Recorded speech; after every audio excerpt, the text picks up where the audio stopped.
भगत सिंह की गिरफ्तारी अंतिम भाग। हमारा एकमात्र ध्येय यह था कि हम बहरों को अपनी आवाज सुनाएं और समय की चेतावनी उन लोगों तक पहुंचाएं जो उसकी अपेक्षा कर रहे हैं। दूसरे लोग भी हमारी ही तरह सोच रहे हैं और यद्यपि भारतीय जाति ऊपर से एक शांत समुद्र की भांति दिखाई दे रही है, तथापि भीतर ही भीतर एक भयंकर तूफान उफन रहा है। हमने उन लोगों को खतरे की चेतना दी है जो सामने आने वाली गंभीर परिस्थितियों की चिंता किए बिना सरपट दौड़े जा रहे हैं। हमने एक काल्पनिक अहिंसा की समाप्ति की घोषणा की है, जिसकी निरुपयोगिता के बारे में नई पीढ़ी के मन में किसी प्रकार का संदेह नहीं बचा है।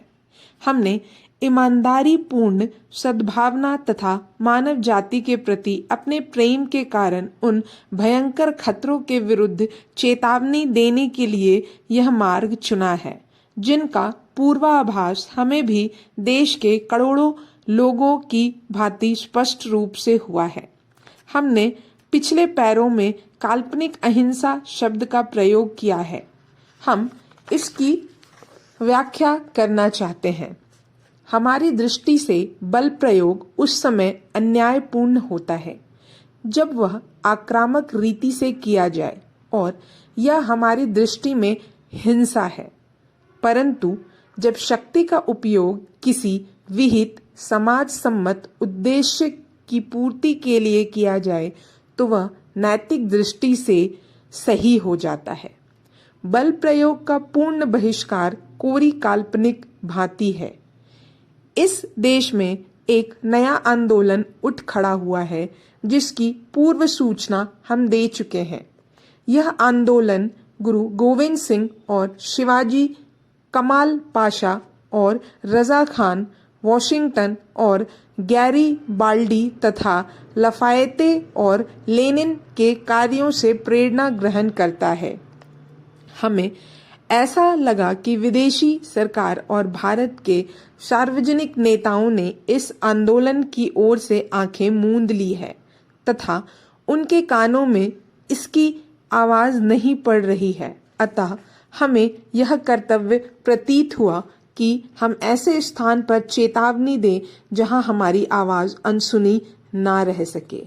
इनकलाब जिंदाबाद। भगत सिंह के इस बातों ने देश के इतिहास की धारा ही मोड़ दी। इससे दो महत्वपूर्ण कार्य पूरे हुए। एक, पूरे देश में क्रांति का संदेश फैला और अब तक आतंकवादियों के रूप में बदनाम सभी क्रांतिकारी भारतीय जनता की दृष्टि में सच्चे क्रांतिकारी बन गए। जनता की पूरी सहानुभूति उनके साथ हो गई और ब्रिटिश सरकार के हाथ पांव फूलने लगे।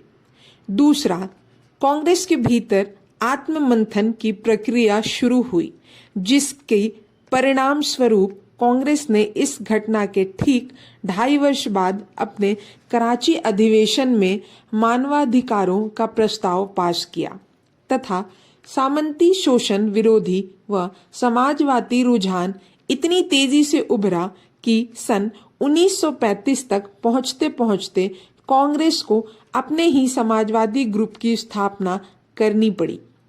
भगत सिंह के वाक्य ने युवाओं में एक ओर जहां नया जोश भरा, वहीं लोगों की मानसिकता भी बदल दी और अंग्रेजों को भी सोचने को विवश कर दिया कि अब भारत को अधिक दिनों तक पराधीन बनकर नहीं रखा जा सकता है।